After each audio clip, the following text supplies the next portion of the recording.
বিজ্ঞানের দৃষ্টিতে মৃতদেহকে কবর দেওয়ার ঠিক ২৪ ঘণ্টা পরে মানুষের শরীরের ভিতরে এমন পোকার উৎপত্তি হয় যা মৃতদেহের পায়ুপথ দিয়ে বের হতে থাকে, তৎসহ এমন দুর্গন্ধ ছড়ায় যা সহ্য করা অসম্ভব।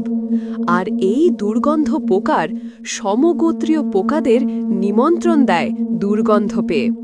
সমস্ত পোকামাকড় খেয়ে মানুষের মৃতদেহের দিকে যাত্রা শুরু করে, আর সবাই মিলে মানুষের মাংস খাওয়া শুরু করে।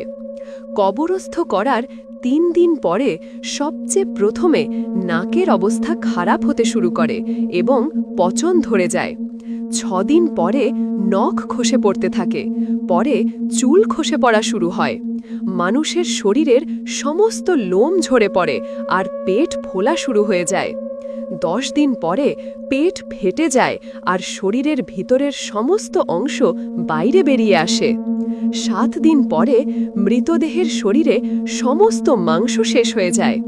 মাংসের শরীরে এক টুকরো মাংস অবশিষ্ট থাকে না। ২০ দিন পরে সমস্ত হাড় একে অপরের থেকে পৃথক হয়ে যায়।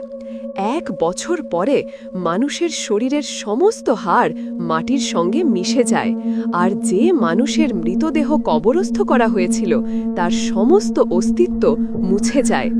ভাই বোনেরা বলুন, মানুষের এত অহংকার, এত আত্মগরিমা, এত হিংসা, এত বিদ্বেষ, এত লালসা, এত নাম, এত সম্মান, এত শক্তি, এত সামর্থ্য, এত ধন দৌলত, এত ক্ষমতা, এই বাদশাহী কোথায় যায়? সব কিছুই মাটিতে মিশে যায়।